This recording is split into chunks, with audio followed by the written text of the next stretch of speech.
All right, I got 4 topics for you here today. Number 1, Jon Jones in the MMA community goes after Sean Strickland for what he said about the Navy SEALs. We're going to talk about that. Number 2, we're going to talk about Jake Paul going hard in the paint on Sean Strickland. He called him insecure. He said he's a baby. He called him like a wuss for not sparring him or whatever. So we're going to watch that clip, and then I'm going to talk about it. Then we're going to watch DC and Nate Diaz go back and forth, and we'll converse on who's right, who's wrong. And then the last part of this video is a clip that someone sent me on, Marcus sent it to me actually on Instagram, and it's of this guy sparring who has this guy in this really weird choke position that's very bizarre, and he like literally does not let go for a solid like 1, 2, 3, 4, 5, and like the other team jumps in, one of them kicks him in the face. It's nuts.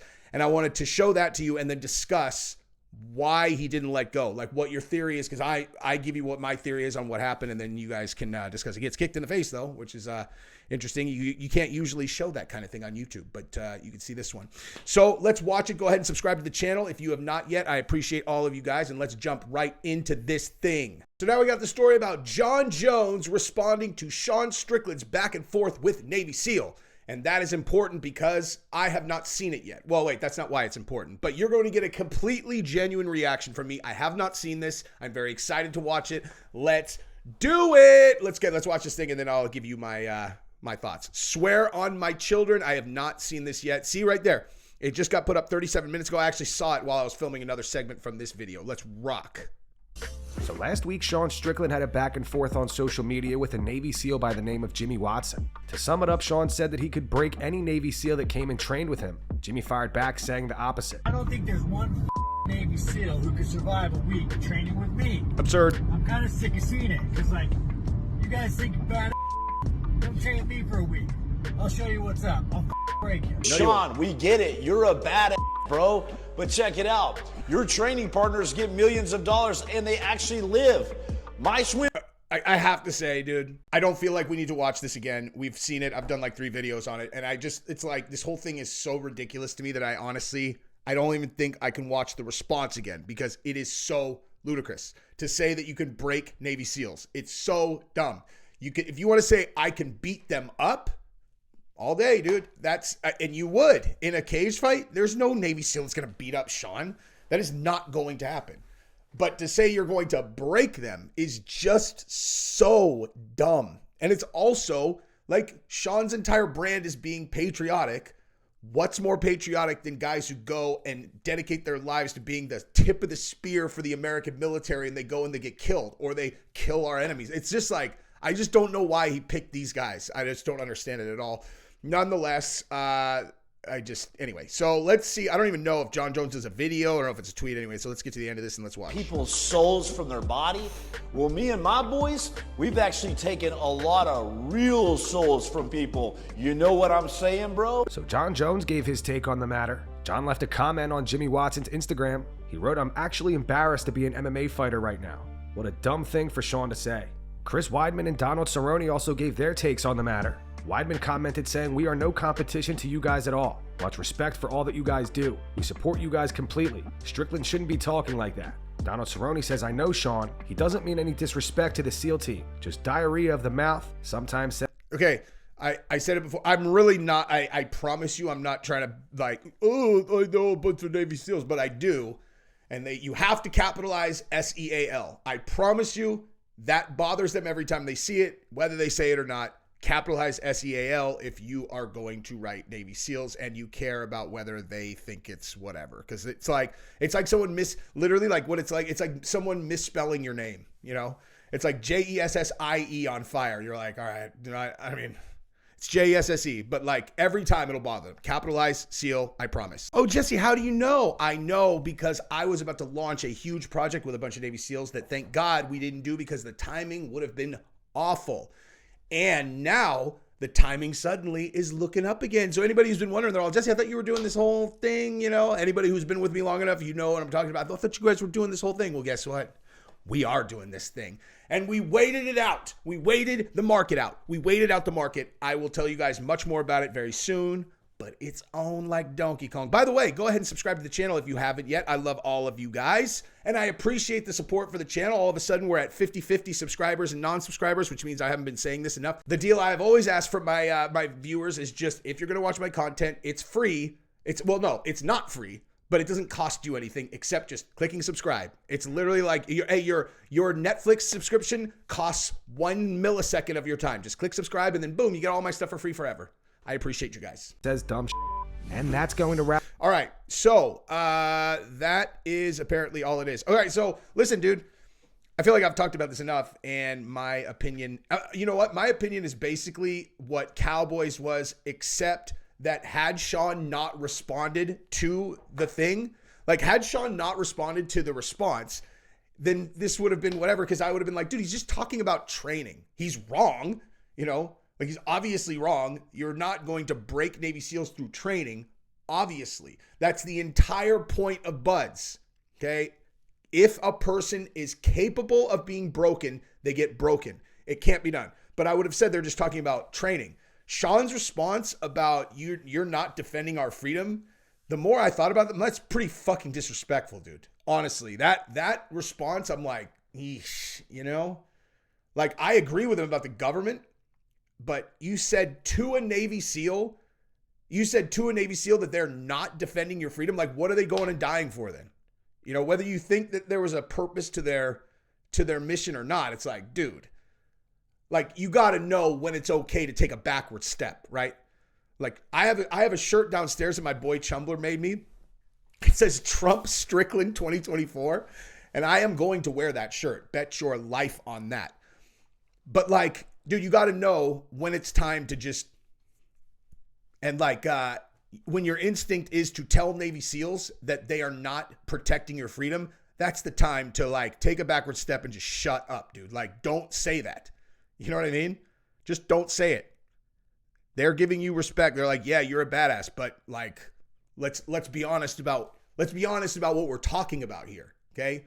We are going to go and parachute out of it. Like, that's the other thing, dude. Like, he just talks about like, you know, like, we take real souls. It's like, dude, okay.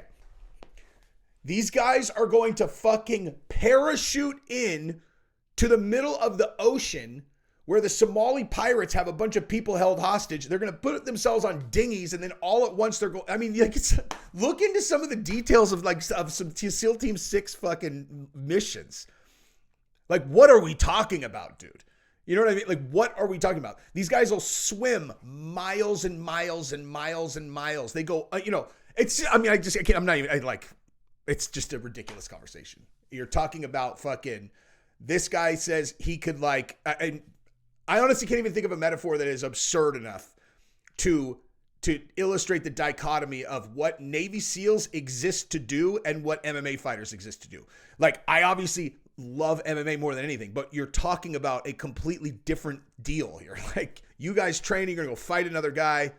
These guys are going to go swim 100 miles, come up on land with night vision goggles, and then go try to kill 100 enemy combatants without any of their 8 people getting whacked out. It's like, it's just an absurd conversation. So I've said all along that he absolutely can go spar Jake Paul. It's when money exchanges hands that becomes kind of dicey contractually, potentially. But, I mean, listen, dude, I think that what he's saying about the fake tough guy thing is like not true, because he is a tough guy. Like, Sean is a tough guy. There is no, you know, you have a two-sided conversation about a guy being a tough guy. Number one is he tough? And Sean's obviously tough, right? Would he go? That's why I've been saying, like, when we talk about this Navy SEAL thing next, the whole like, oh, who's tough or whatever. I'm like, dude, Sean's not going to ring that bell, dude. Like, he won't quit. I promise you he won't quit. If I was going to bet on either Jake Paul or Sean to get through Bud's training, I'm betting on Sean for sure. That's not even a knock on Jake Paul. I could say unequivocally, there is a near 0% chance that I get through Bud's training. But Sean's just got that, like, he's got that preset mindset that he's like, I will never quit. And that's the only way to get through.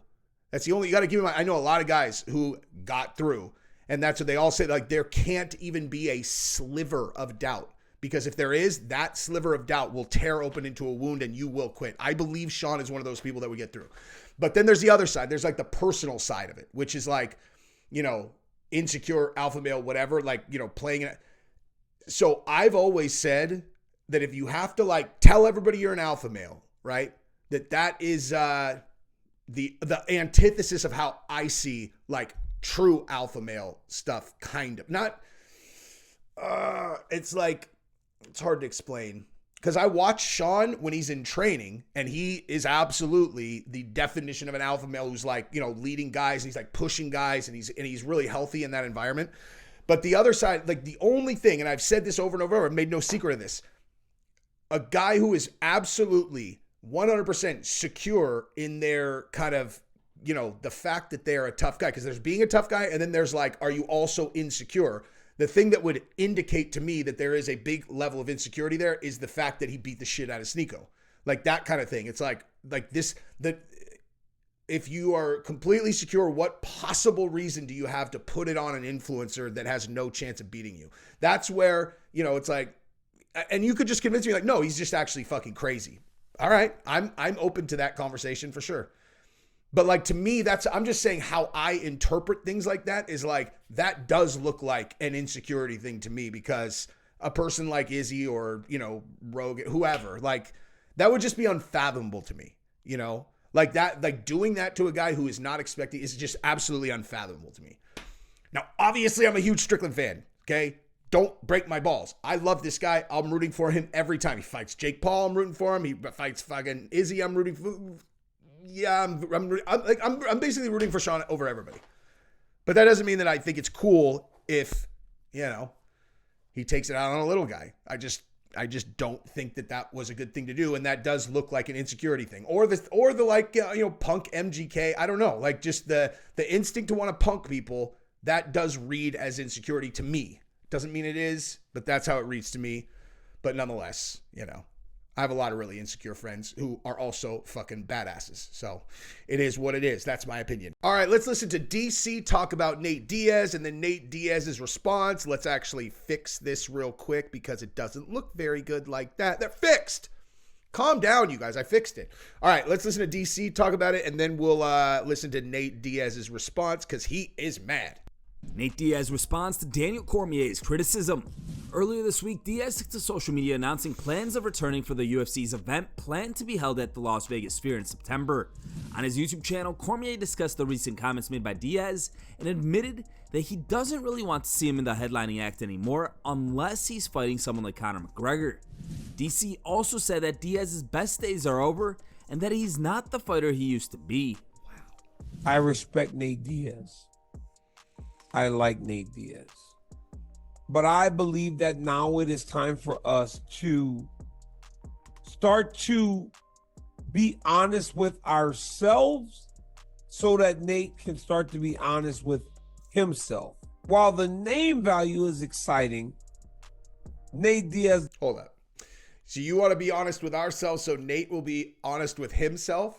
Like, what are you, Nate's therapist, DC? I love you, DC, but like, really? Is that a serious comment? You're all, hey, look, if we say like, I don't want to see Nate in a headlining role, and that's just the honest truth, you think Nate's going to be all, you know what? He's right. And now's the time for me to be honest with myself. I am over the hill. I shouldn't be fighting in the headline position. I think they should give that to someone more deserving, like Ilya Topuria, or another one of these up-and-coming savage champions. It's like, I'm not, like his point is not wrong. It's just the framing is ridiculous. It's like, yeah, because Nate should start being honest with himself. It's like, okay, well, I mean, also, I would like to know the winning lottery tickets in advance, but that's not something that's going to happen. Let's continue. The fighter isn't that guy anymore. And he'll get mad at me and he might say something to me when I see him. I don't know. I don't really care. But we have to tell the truth. So I don't know that I need to see him main event the Sphere. Would I watch him fight on the pay-per-view card? Absolutely.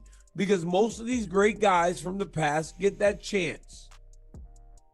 But to be the headliner with all these great fighters that are deserving of that spot, I don't think so. Does that, like, I just don't even know why that needs to be said. It's like, yeah, I mean, yeah, you know, like the only way that Nate is going to headline at the Sphere, first of all, he's not even signed to the UFC. Only way he's going to headline the Sphere is if it's against Conor or Leon. If Leon could talk his way into that fight, dude. Because listen, dude, bottom line, Nate Diaz is coming off a W in the UFC, and he did almost knock out Leon. He almost knocked out Leon. I was at Rob O'Neill's house watching that. I lost my goddamn mind. I was live. If you guys are really with me for a long time, I was live. Me and McTeams were live. But yeah, dude, if Leon talked his way into that, I mean, I don't think that there would be a very close betting line on that fight. But outside of those two possibilities, he's not going to headline anyway. What are we talking about, you know? And so Nate Diaz responded, "This is not a fighter, complete opposite. Good talk, DC." I mean, I guess that was probably expected in terms of his response, which is why I say, like, why even frame it?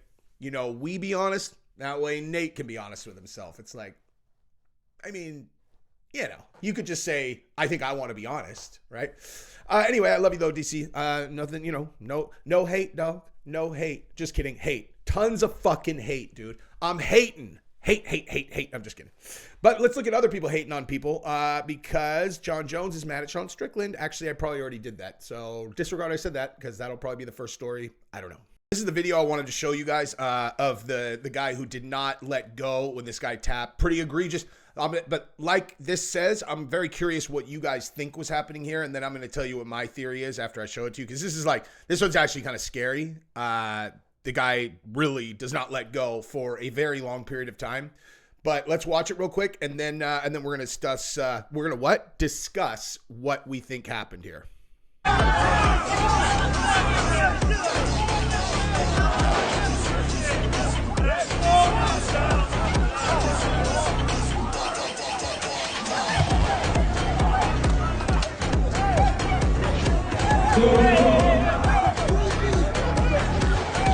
Okay, that's obviously pretty nuts. We're gonna watch it again.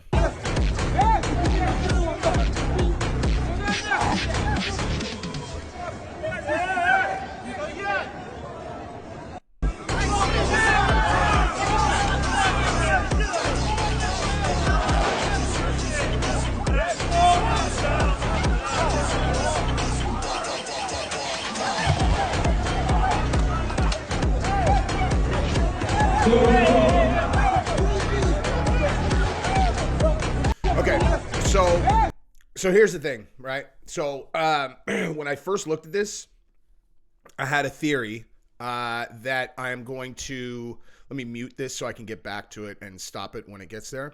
But basically, I always wonder if the person realizes that there is someone trying to break it up. You know what I mean? We're like, because right here, he throws punches right here, and then he taps, and then I want to pause it right here. So when you look at the position that this guy's in, is this a submission? You know what I mean? Like, is this a submission? Like, what submission is this? Because he hasn't even locked his arms like, you know, he's not even like, you know, doing an arm triangle or anything. So him not letting go, obviously, is absolutely egregious.